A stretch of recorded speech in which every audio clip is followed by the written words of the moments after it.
Bom, pessoal, olá a todos. Agora vamos dar uma olhadinha rapidamente aqui no livro de Esdra, tá?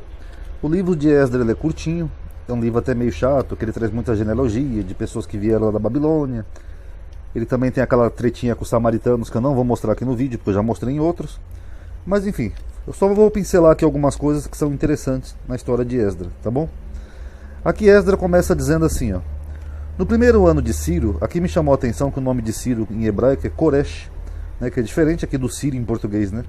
Eu não sei como é que foi a transliteração desse nome, né? Como é que Koresh virou Ciro. Mas enfim, rei da Pérsia, para que se cumprisse a palavra do Senhor pela boca de Jeremias.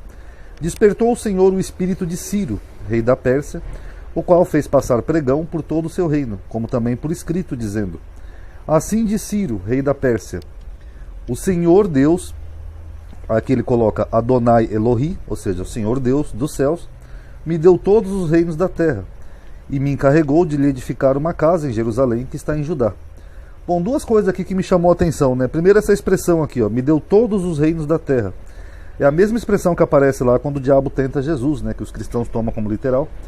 E é que nem eu já falei, como é que o diabo ia oferecer para Jesus uma coisa que não é dele? Porque se foi Deus que deu todos os reinos para Ciro, então não seria do diabo. Aqui também tem aquele superlativo, né, que eu já falei aqui no canal, todos os reinos da terra. É claro que não é todos os reinos, aqui é só um superlativo, tá bom? E aqui me chamou a atenção, né, que Ciro, a gente entende que era o rei da Pérsia, que era um país pagão. Só que ao mesmo tempo Ciro chama Deus de meu Deus, né, Elohi, o que eu achei curioso. Aí eu fui dar uma pesquisada, tem uma tradição que fala que Ciro, ele também foi filho de Assuero com a judia Esther. Astiages casou com Arienes, filha de Aliates, rei da Líbia. Arienes era irmã de Cresso, e Cresso sucedeu ao pai Aliates, e Astigastes e Arienes geraram Dário, o Meda, em 618 a.C. Então tem uma tradição que fala que Ciro seria filho de Esther, daquele livro bíblico que a gente tem na Bíblia. Então, se isso for verdade, isso explicaria, né? Porque que ele chama o Deus de Israel de meu Deus, né? Ainda fala que Deus encarregou ele de edificar uma casa em Jerusalém. Seria uma explicação, tá? Agora eu não sei se isso aqui é verdade ou é só uma tradição que atribui a isso. Agora, se não for verdade, fica meio estranho, né? Um rei que é pagão, tem outros deuses, está venerando o Deus de Israel. Tá bom? Aí fala que este Esdras subiu da Babilônia, e ele era um escriba hábil na lei de Moisés. Essa parte aqui de ser escriba eu destaquei porque muitas pessoas acreditam, inclusive muitos teólogos sérios, que boa parte do que nós temos na Bíblia, com relação ao Velho Testamento, foi escrito por Esdra. Esdra, com certeza, ele escreveu muitas partes do que nós temos na Bíblia, e Esdra também é o responsável pela compilação de duplicatas que nós temos na Bíblia. Que eu já falei aqui várias vezes no canal, na Bíblia nós temos duplicatas em Gênesis, temos duplicata em Samuel, temos duplicata em livros históricos, enfim. Então pode ter sido o próprio Esdra, que juntou essas duplicatas e preencheu o resto da própria mão dele. Que nem, por exemplo, Davi mata Golias 2 vezes. Então Esdra, quando veio da Babilônia, ele pode ter tido acesso a esses escritos, e aí ele pega e compila como se fosse tudo um livro só, tá bom? Então, o verdadeiro autor da Bíblia seria esse personagem aqui chamado Esdra. Então era um escriba hábil na lei de Moisés, que o Senhor Deus de Israel tinha dado, e segundo a mão do Senhor seu Deus, que estava sobre ele, o rei lhe deu tudo quanto lhe pedira. E que estendeu para mim a sua benignidade perante o rei e os seus conselheiros. Aqui é a fala de Esdra, tá? E todos os príncipes poderosos do rei. Assim me animei. Aqui eu destaquei, pessoal, porque o autor ele escreve em primeira pessoa, o que é meio diferente de outros livros que nós vimos aqui na Bíblia, né, onde eles escrevem falando de uma situação de fora. Então, como o autor aqui de Esdra ele escreve em primeira pessoa, e aqui diz que ele era um escriba hábil, então é bem provável que ele seja realmente o autor desse livro, tá bom? Ó, assim me animei, segundo a mão do Senhor meu Deus sobre mim, e ajuntei dentre Israel alguns chefes para subirem comigo.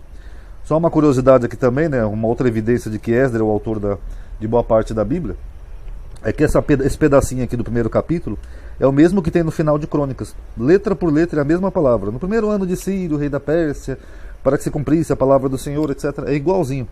Então, por isso que a gente vê que é o mesmo autor que escreveu isso aqui, ele também tem a mão dele em outros livros, como por exemplo Crônicas, tá bom? Aí aqui diz assim, ó, e dos servidores do templo que Davi e os príncipes deram para o ministério dos levitas, 220 servidores do templo, que foram mencionados por seus nomes.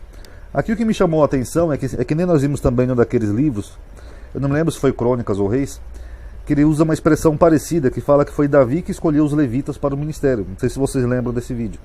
E aqui fala assim, ó: e dos servidores do templo que Davi e os príncipes deram para o ministério dos levitas. Então dá a entender que a escolha ali dos levitas para ministrar o trabalho do templo teria partido de Davi e não de Moisés.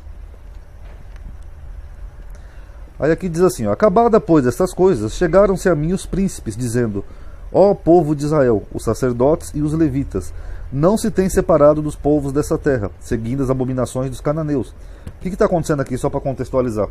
Quando eles estão lá em Israel reconstruindo o templo, quando eles voltam, né, muitos israelitas começam a se envolver com mulheres estrangeiras. Então isso aqui vira um problema aqui para Esdra, que ele fala assim que eles estão seguindo as abominações dos outros povos, como por exemplo dos heteus, dos perizeus, dos jebuseus, dos amonitas, dos moabitas, dos egípcios e dos amorreus, porque tomaram das suas filhas para si e para seus filhos. E assim se misturou a linhagem santa com os povos destas terras. E até os príncipes e magistrados foram os primeiros nesta transgressão. E ouvindo eu esta tal coisa, rasguei as minhas vestes e o meu manto, e arranquei os cabelos da minha cabeça e da minha barba, e sentei-me atônito. Então, quando Esdra descobre que muitos do povo estão tomando mulheres estrangeiras, ele vê isso como algo gravíssimo, porque ele entende que ele é um povo separado, é um povo santo, que não poderia se misturar com mulheres de outras terras, de outros povos, tá bom?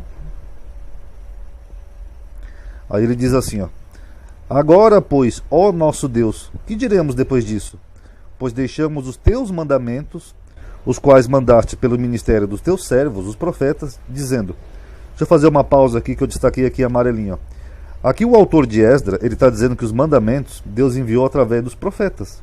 Aqui, ó: os teus mandamentos, os quais mandaste pelo ministério de teus servos, os profetas. Então ele não diz que foi Moisés que deu os mandamentos, ele diz que foram os profetas. Apesar dele ter mencionado Moisés alguns capítulos antes, mas ele dá a entender aqui que quem criou os mandamentos foram os profetas e não Moisés. Então a gente entra naquela velha história, né? Será que realmente então a história ali que nós temos de Moisés não é uma história que foi construída pós-Babilônia para poder justificar ou respaldar os mandamentos do povo? Uma história talvez criada pelos escribas? É uma hipótese. A terra em que entrais para possuir, terra imunda pelas imundícias dos povos da terra, pelas suas abominações com que, na corrupção, a encheram de uma extremidade a outra. Então se levantou Esdra, o sacerdote, e disse-lhes: vós tendes transgredido e casaste com mulheres estrangeiras, aumentando a culpa de Israel. Agora, pois, fazei confissão ao Senhor Deus de vossos pais, e fazei a sua vontade, e apartai-vos dos povos da terra, e das mulheres estrangeiras. Então o que Esdra faz aqui? Ele manda esses homens despedir essas mulheres. Ó, são mulheres estrangeiras, vocês estão cometendo um grande pecado, então vocês vão ter que se apartar delas. Larga elas e pronto. E aí no contexto do livro é exatamente o que acontece. Esses homens abandonam essas mulheres, mesmo as que tinham filhos. Como que quer dizer? Dane-se, agora você vai criar a criança aí sozinha. Volta para o seu povo, volta para o Egito, volta para a terra dos jebuseus. Enfim, basicamente isso. Então essa política aqui de Esdra é uma política homogênea. Ele não quer mistura com outros povos, tá bom? E Esdra é com certeza um dos autores de várias partes que nós temos na Bíblia, tá bom? Então tá aí um vídeo curtinho sobre Esdra. Esdra não tem muita coisa interessante, tá? Quem gostou dá um like aí no vídeo, isso ajuda a aumentar o canal, ativar o sininho, essas coisas, tá bom? Obrigado aí por ter assistido. Paz a todos.